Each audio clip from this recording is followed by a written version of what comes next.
Many of you are parents and caregivers, have young people under your responsibility. These are exactly the conversations that need to continue. And if we're going to find a way to interrupt sex trafficking in our province and in our country. We have only a very brief time together this evening, an hour. And as Deja mentioned, that we are going to be having some questions and answers at the end, about 15 minutes time. My information is available for sharing, contact if you have further questions after this webinar. Before we get into the kind of the meat and the potatoes of our time together, I just wanted to set some intentions for us all, to set our tone, and to identify what we're going to be doing over the next 45 minutes or so. Wanted to be able to define the issue for yourselves, and primarily clarify a lot of misinformation that exists around human sex trafficking. I wanted to talk about how you can assess for risk and identify potential red flags. And then finally, to be able to help identify responses, both internally within your own homes, and identify what kind of responses and supports are available within the communities. And of course, as I said, a question and answer period at the end. Some of the housekeeping items have already been addressed by Deja. So mics and cameras are off, that we do have an hour, that there is a chat box that has been activated, so you can put questions in there that will be monitored and brought to the question and answer period at the end.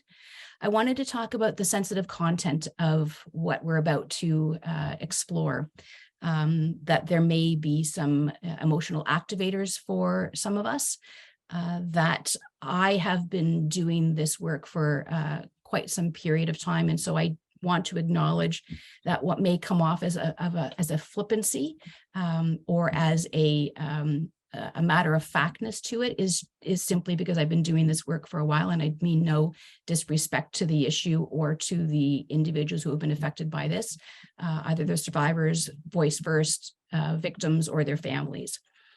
I want to acknowledge some of the language that I may be using.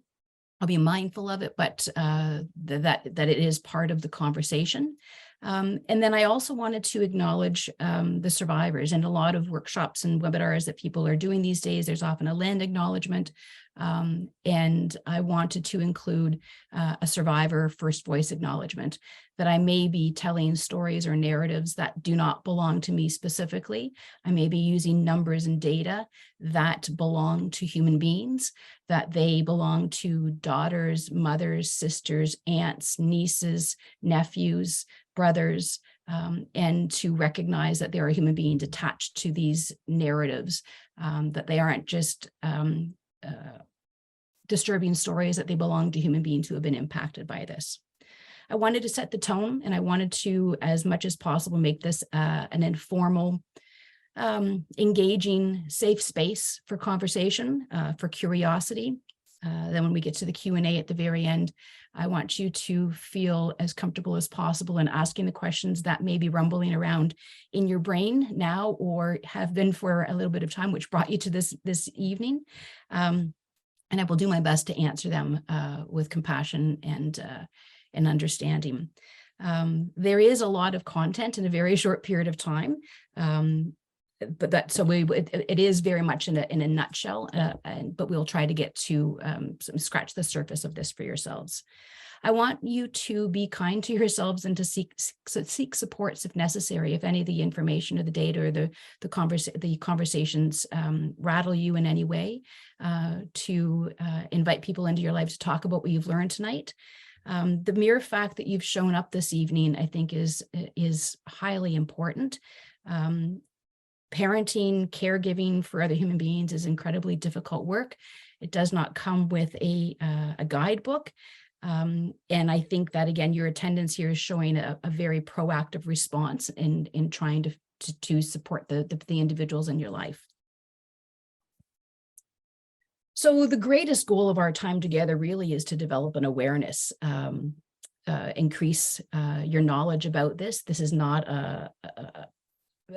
an intent to add stress to your lives, to instill fear. It's about managing and being prepared for information that may come your way. I used a metaphor in my previous worlds around putting on, human trafficking goggles, much like you would wear 3D glasses when you went to a movie, that enable you to see the world in a different way. And it's a bit like when you begin to develop this awareness that you can't help seeing it, they become even more hyper aware, paying more attention to news items, CP24, Facebook posts, missing persons alerts. And again, like I said, that the more you see, the more you know, and it's not about creating fear. Fear is debilitating and not helpful, but instead it's about preparing ourselves so that we can have appropriate responses. I remember in the beginning of COVID, listening to one of the astronauts talk about going into space, and said that you cannot go into space with fear, that you have to go into a space knowing where all the dials are and what they do, and to have a level of preparedness. That fear is not helpful at all. So that's what I want to make sure that is a takeaway from this as well. Again, like I said, if you pay attention to the news items on CP24, COVID has interrupted a lot of the information that is being shared. There are other wonderful things and not so wonderful things put in front of us. Everything's from, vaccination, UFOs, balloons, war and conflict in other places. And unfortunately, it has taken a back seat to a lot of those issues. But if you do pay attention, that you will see that it does still exist. There was an absolute vacuum to information and data on human trafficking and sexual exploitation for a great number of years. But most recently that has changed. Stats Canada now receives and publishes information and data on the issue from a federal and provincial numbers. So if you wanted to, you could go on to StatsCan, Google human trafficking statistics, and you'll find a most recent report done in 2021-22, looking at those numbers. The Canadian Centre to End Human Trafficking also collects data if you're interested in those raw numbers and how the issue and how the crime spans across our country. I think it's important to note that even though it's not as widely in the news as it used to be, that in 2021 and 22, that there were 556 human trafficking related cases in Canada. And that of those cases that there were 652 victims. Additionally, from 2010 to 2020, that there were 2,977 incidences of human trafficking. Of note that these are reported. So I think it's critical to identify and acknowledge the fact that these are simply reported facts, and that there are many, many that go untold, unreported to police and law enforcement. Of these numbers, 1 out of 4 are under the age of 18 in terms of these reported offenses. So I think what's important as I'm talking about sexual exploitation, human trafficking, to give a bit of a definition for it. In a nutshell, I'm just going to move this over. In a nutshell, and again, because there are some nuances which we'll get into a little bit later, it is when somebody is forced, coerced, manipulated into selling sex or sexual services to make or earn money for somebody else. Like I said, that there are nuances that we'll get into a little bit later, but that is what the basic definition of human trafficking is. That in 2015, the Criminal Code of Canada included human trafficking related offenses. I'll show you more specifically what those are. But I just wanted to have this be the kind of the basis for your understanding of what human sex trafficking is, or as I sometimes refer to it, sexual exploitation. You may also hear it called commercial sexual exploitation. So those definitions are intertwined. Again, I acknowledge that we've got a brief time this evening. The Provincial Anti-Trafficking Coordination Office offers a 6-day training to frontline service providers. So from our hour to tonight, that there are other sessions that exist that are vast, because it is a vast and deep issue. So Daisy, there we go. I thought a good way to explore some of those nuances that I talked about is in a fact and fake, and kind of dispelling some of the myths around human sex trafficking. So I'll begin with this one, which is the statement that it is legal. I'm just going to move this over for us a little bit so it's not blocking our. Okay. It is legal for somebody over the age of 18 to sell sex in Canada. So is this true or false? I'll give you a moment just to ponder that. So it's legal for someone over the age of 18 to sell sex in Canada. So that is true. So Canada operates on something called the Nordic model. And when they were in development back in 2005 as to how they would address the issues around sex trafficking, consensual sex work, et cetera, this is the model that they landed upon. And it can be a little bit confusing. This statement itself may be a little bit confusing. So if you're over the age of 18, you can sell sex. It is illegal to purchase sex under this model. It is illegal to pay somebody. So if I were selling sex work over the age of, or if I were selling sex over the age of 18, I could not pay somebody to post ads for me, drive me around, or to employ in any way. So I can sell it, people can't buy it, and I must be over the age of 18. Under the age of 18, it is considered illegal. It is deemed that someone under the age of 18 cannot consent to selling sex. The Human Trafficking Criminal Code also outlines some very specific elements to what is considered to be human sex trafficking by law. So they talk about withholding identification. They talk about earning material benefits from the act. They talk about the use of fear, coercion, or control in the act. And they talk about transportation, so moving someone from one place to another for the purpose of sex trafficking or sexual exploitation. So further, when law enforcement are looking for to prosecute somebody who has been charged with the offense, they look for very specific things. They look for control, exploitation, and threats to safety. There is an increasingly high threshold for prosecution. And again, COVID has interrupted and thrown the legal system on its back to a certain degree. So there is an increased high threshold for many cases that are before the courts, many individuals who are in jail, incarcerated, awaiting dates for review and sentencing or prosecution. So they've raised the bar a little bit in terms of, in an attempt to avoid the overburden of an already overburdened system. To note that if an individual is charged and convicted of exploiting somebody who's under the age of 18, that there is a minimum 5-year sentence with a maximum 14-year. For somebody who is found to be exploiting somebody over the age of 18, which can still occur, simply because it's legal for them to sell sex. There are many, many instances where someone is over the age of 18 and can still be exploited by the virtue of the transportation, the fear, the coercion, et cetera, that I described. However, that minimum sentencing is 4 years. Of note, and I do direct those people who are interested in numbers and data, when you do look at the Statistics Canada report and survey, that 1/3 of the individuals who have been charged or are accused of human trafficking related offenses, 1/3 of them have already been known to police. So when you're looking at what you can do outside of your own family, in terms of raising awareness and advocacy, changing laws and whatnot, there is a big conversation afoot right now around people out on bail, for dangerous crimes, of which many people who are accused of human trafficking, it's not their first time, and they are known previously to police.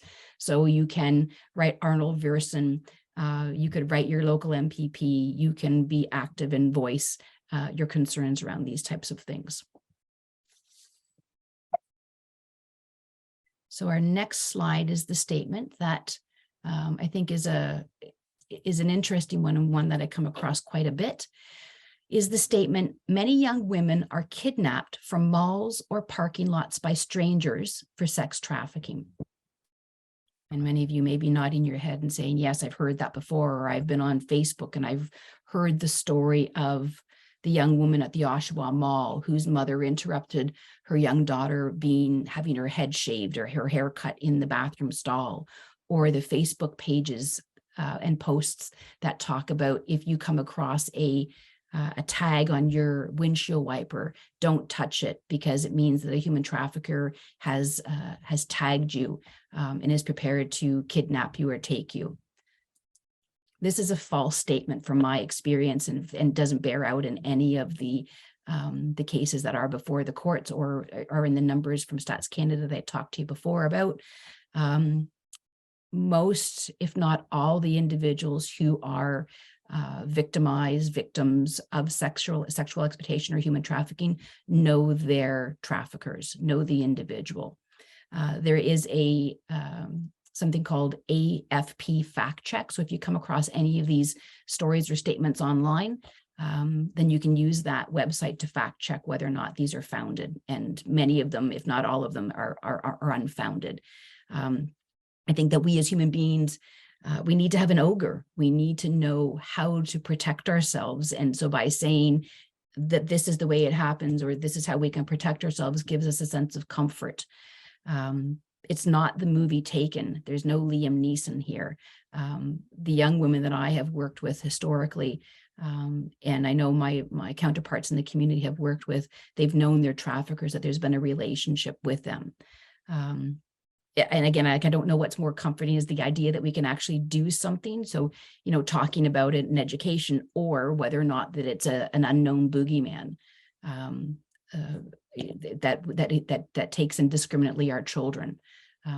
But I can tell you for certain that that's not, in all my experience, that this is not how somebody has been sex trafficked. Traffickers always use drugs and alcohol to control their victims. This is false.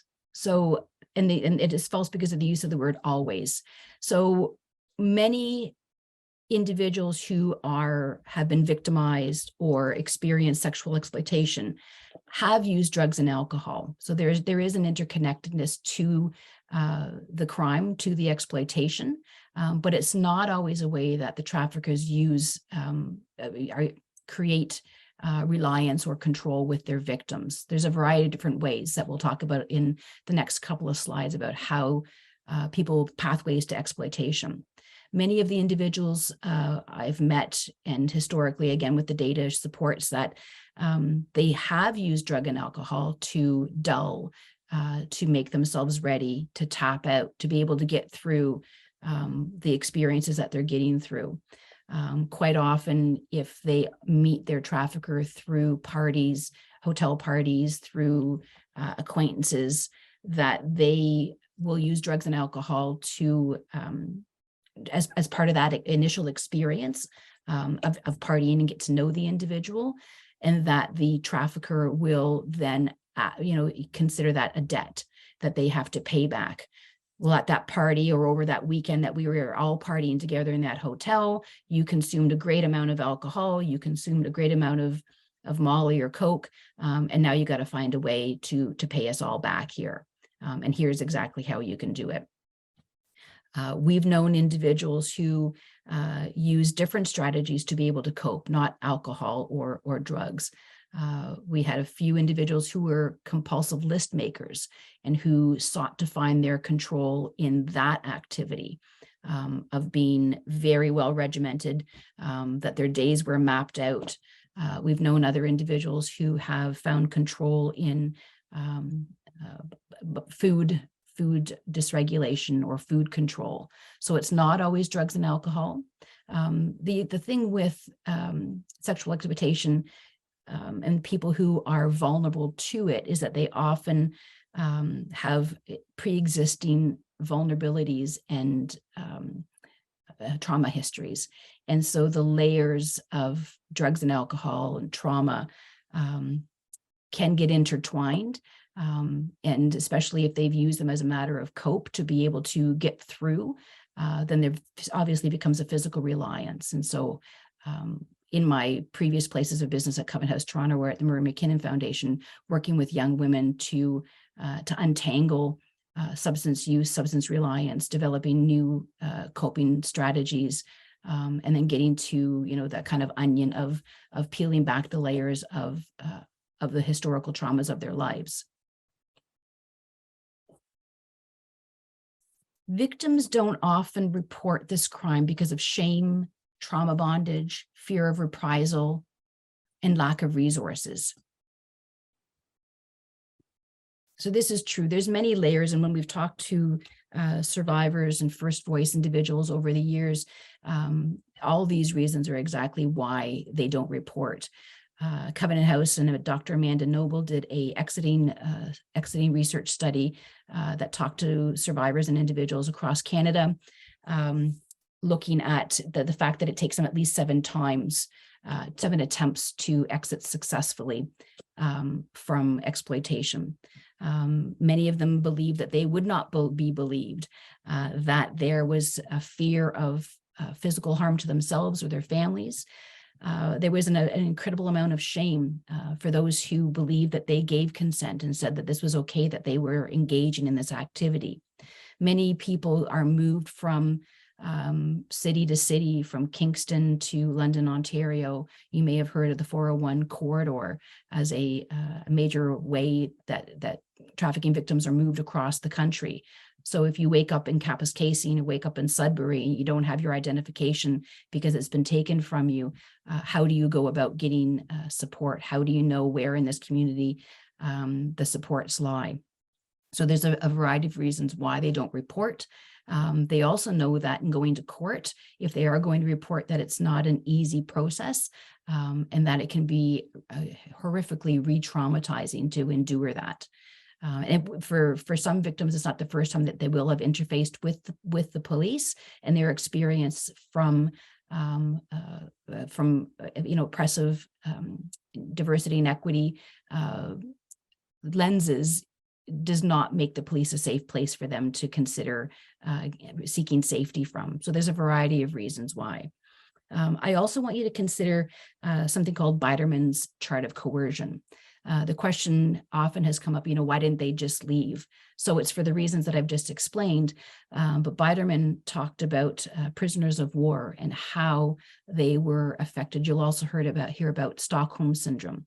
And this exact template occurs during trafficking and grooming and exploitation, so that there's the threat, the perception of threat, a promise of reward, the giving of the reward, a punishment.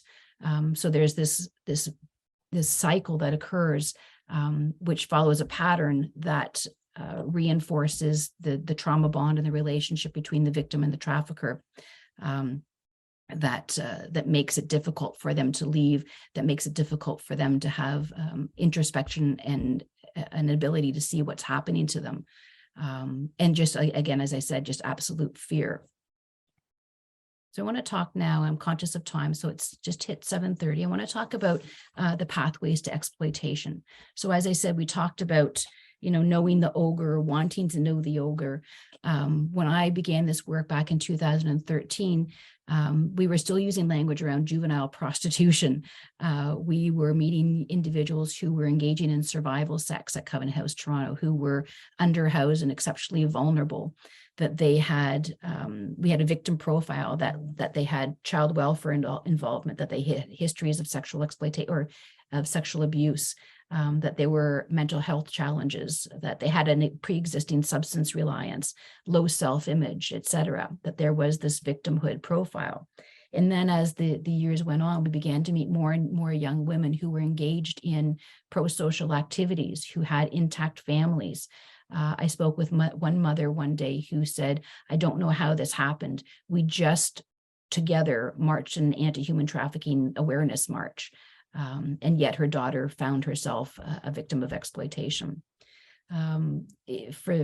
There's something called the ACEs, adverse childhood experiences, which there are 10 of them. And again, if you look deeper, if you don't already know, that they can be the death of a family, divorce, sexual abuse that precludes somebody to being victimized or having physical ailments, having a proclivity to substance reliance, etc. So often the profile that I describe, which is, the child welfare involvement precluding adverse childhood experiences, they still do exist as profiles and considerations to someone being exploited.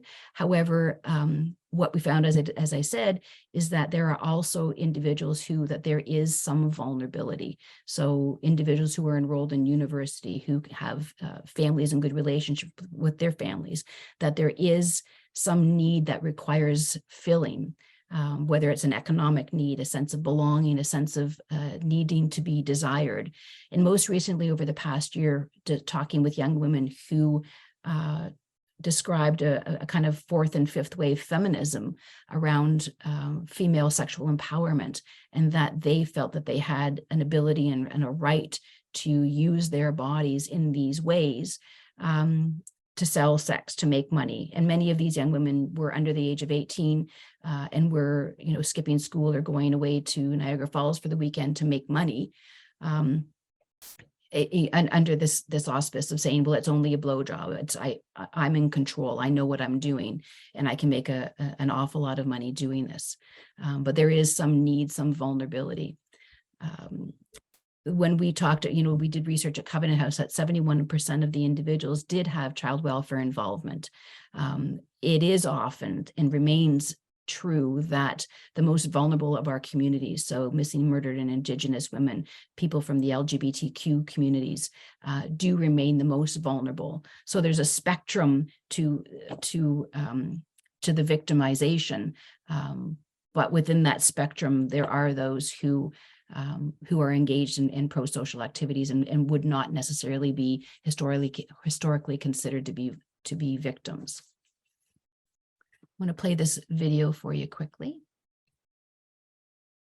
What they are. They're girls, they could be your daughter. They can be your niece, your granddaughter. They come from all walks of life, not just marginalized areas where we do have victims, but they come from, parents who are lawyers, doctors, police officers. So it doesn't discriminate at all. Schools, malls, amusement parks, all are predators' hunting ground. And Tramontosi says, increasingly, so is social media. These pimps. So I just wanted to briefly to have Nunzio, who was the sergeant for the anti-human trafficking unit for the Toronto Police when I started working years ago. But he very clearly outlines in this CBC interview how it can be anybody. And again, if you Google online, go to YouTube, you can watch the continuation of this and many other interviews with members of his team. Oops. So I want to talk about the tactics. So how does an individual become exploited? So there's the very familiar boyfriend and Romeo, where it's based on a relationship, based on the development of trust, that an individual will approach somebody under the guise of seeking a relationship and develop that relationship, that they're feeling an emotional need, that there's a trust that is formed, that the individual who is being groomed or victimized in this instance doesn't believe that they are a victim, that they don't believe that this is happening to them by virtue of the fact that they believe that this individual is their boyfriend. There is an interview with an individual whose name is Matthew Diaco, who about 6 years ago gave an interview about how he sold the dream to these young ladies, the white picket fence, that they were going to, if you just did this once, we can make some money to be able to buy the home. The other ways in which people are introduced or groomed for exploitation is through social media and online, which is happening more increasingly. And again, because of COVID and had more people going online, isolated in their rooms, isolated in their homes. So these are TikTok and Reddit and Tumblr and YouTube, that they are lured, that they are using these sites, and the traffickers and the predators go knowingly to these sites to find victims. And then there's friends and acquaintances, people that they're actually going to school with, that they're involved in university with, going to parties with. And I talked about the fact that, if they go to the party and they use the drugs or alcohol, that they're also often called in to say that you owe me for this party or the hotel that we just rented. The luring and the grooming can happen, the relationship development of the relation can happen really quickly over a weekend, or can happen very slowly. It depends on what the trafficker finds as the vulnerability in that individual. Again, high level, this is a very high level explanation. If you go, again, I'll drive you back to the internet to reputable interviews with Carly Church, who works victim services, identifies as a survivor, Michelle Figueroa, Simone Bell, Cassandra Diamond, and Tamea Nagy. All of these individuals are first voice survivors of human trafficking and sexual exploitation, and they speak very openly and candidly about their experiences.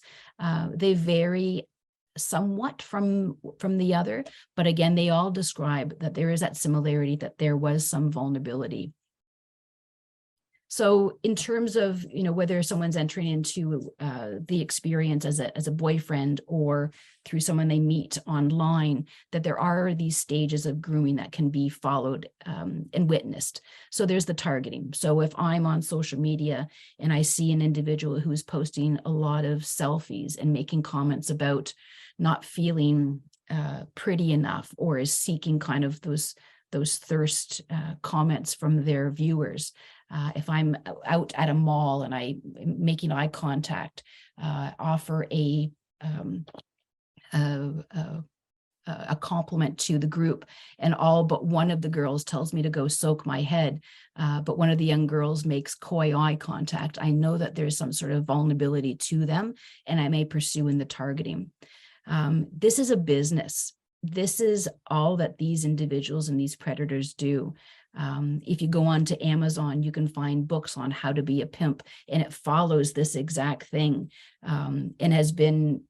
When I first started the work, I thought it was a joke. I didn't think that it could be as simple as this. But again, it's like that Biderman's chart of coercion. It's a perfect mousetrap, and there's not a lot of elements to it that have changed over the years outside of detection of some elements of avoiding police detection, but this is the template. So after they target someone, that they begin to gain trust or build a relationship, whether it's a boyfriend relationship or one it's an acquaintance at school. Carly Church talks about how she was provided how she provided her traffickers information that gave them information to know how to move on to the next stage, which was to fill a need. So she describes a missing relationship with a father figure. And so in that telling of that to the traffickers, they were then able to fill a need for her and make her feel good about herself. They then continue and create isolation and wedging. So if the individual's living at home with their parents, they will create a wedge between their parents, their home life, their communities, and their friendships, to draw them further. So there's a greater reliance on the trafficker for the young person, for the individual. Then there's the cycling begins. It's very akin also to intimate partner violence. So they're in the Biderman coercion cycle, that there are these, the rewards, the punishments, whether the young person, if it's a Romeo relationship, that there will be presents and gifts given, and then withheld, that there will be affection given, compliments given, and then withheld, so that individual seeks to try to get back to that sense of love and belonging at whatever costs. And then there's simply the maintenance of control, the maintenance of this spectrum that has been developed. We talk about choice, coercion, and coercion in terms of how young people, how individuals first come in contact with sexual exploitation or trafficking. And like I said, that there are individuals who go into it believing that they have choice, that they are doing this from an economic perspective, that they are becoming a sugar baby or an escort. It's important to note that the city of Toronto and other cities license body rub parlors so that they could go into these spaces and as their own agent provide sexual services. And by virtue of being in these kind of pools of sharks where other sharks swim, that they will eventually meet someone who is going to make a proposal to earn more money, keep them safer. And a lot of the individuals we've met who go into business for themselves, provide sex work for themselves by their choice, often meet traffickers or other people who are seeking to exploit them in some way. It's also important to note here that both males and females can be recruiters and can be pimps. The predominance are male, but they will often use females to lure and groom in these parties or in the high schools or even online, perceiving them not to be as threatening. I was just going to mention, Tamara Cherry has a book out called All the Bumpy Pebbles, which is a narrative. She was a reporter with the Toronto Star for a great number of years and covered human trafficking cases. And so she wrote a somewhat fictional narrative about how that process of grooming and luring pathways to exploitation occurs. So I would recommend that if you're interested. So the big challenge is again, are they red flags or is this simply adolescent behavior? So all these things, how someone can be groomed and lured, that there are vulnerabilities. So how do you know if it's happening to your child or someone that you care about? These are a template. These are indicators that someone is being sex trafficked or being groomed to be sex trafficked. But they're also often normative adolescent behaviors. So they have a group of new friends. They're being overtly secretive. They have style changes to their wardrobes that may be a little bit more provocative that you're used to or that they have been doing in the past. That there's a drop in grades or a drop in attendance to their classes. That there's low mood and low self-esteem. There's an increase in sexually transmitted infections or other kinds of requests to go visit physicians. And then there is the arrival of them at home with expensive items that that they could not have afforded and that you didn't purchase yourselves. So how do you balance? How do you know? The greatest prevention and intervention is communication, is the conversations that begin before exploitation occurs. I think it's important to note that if these things are occurring paired with other behaviors, paired with the fact that your child and that these really are out of the ordinary and that often your tummy just tells you something is afoot, then that's the time to continue those conversations and ask those questions. So in terms of prevention and responses, like I said, those conversations really are the best way before it happens. Ipsos Reid with Covenant House Toronto did a research looking for that kind of magic bullet of knowing when exploitation occurs and when you could get in to talk to somebody to prevent it from happening. So they did a series of surveys with 12 to 16-year-old young women and their families, looking at raising awareness, developing a vocabulary around sex trafficking and that it could happen. Many of them felt that they were protecting themselves and safe from harm online. Yet after engaging in the survey and talking more about what sex trafficking actually was, they described not knowing things and that they would, as a result, change their behavior, their online behavior or their friendship behavior or have safety plans when they left the home. So that raising awareness really is critical. I always say that talking to somebody about, self-harm or suicide does not cause people to kill themselves. That talking about drinking and driving does not cause people to go and drink and drive. The same holds firm for having conversations around sexual exploitation, online safety, that it's not going to drive people to the activity. In fact, it's going to prevent. And research indicates and shows that this is actually true. That we've talked with survivors and done survivor surveys, that they said, I did not have a vocabulary for what was happening to me. I did not believe, because they were my boyfriend, is how they were groomed, that this was exactly that was happening to me. So if you're having conversations with your child about the possibility of this happens, it's in their brain, it's in their mind in some way, so that their own red flags go up. It's really important for you to, again, have these conversations with people like myself who know factually what it is and what it's not, that you go to reputable sites, that you acknowledge where your biases may lie, and your comfort levels may be, and that you can seek supports from somebody who can have the conversation that perhaps you can't. As I said at the very beginning, this is not about fear. This is not about pointing fingers and wagging hands and faces, because we all know how effective that was in our own upbringing, or at least in mine, that if someone says, don't smoke cigarettes, they're going to kill you, my fingers went in my ears, and I shut down the listening. So it is those open conversations that need to happen, and then planning for the possibilities. If you're going to go out to a party, do you know the person who's hosting the party? If you get into a jam, do you know that you can call me? So those that develop another relationship beforehand as well. And again, we know that the shame and the fear of judgment, of being embarrassed, often interferes with conversations and trusting conversations with caregivers and parents. There's also community responses and supports that, again, if you need to equip yourself more with some factual information, these sites are the ones to go to. It's not the Facebook sites.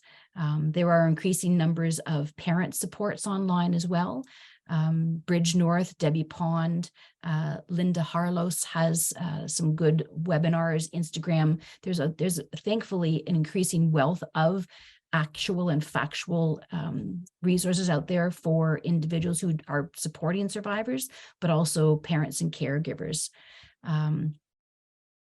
There's also one of the things that has changed over the last little while is with the provincial response, the duty to report. So for child welfare, they recognize now that when it comes to sexual exploitation and human trafficking, that parents cannot keep their children safe. And so that they've made it available to parents and their families, those additional supports with people who actually know what's going on. It's not so much about removing the child from the family home, but it's around supporting that family and keeping the child in the family home and getting very specific supports to them. And of course, as I said, that I'm available for, consultation, conversations, for, again, sharing more resources for individuals if you do have questions.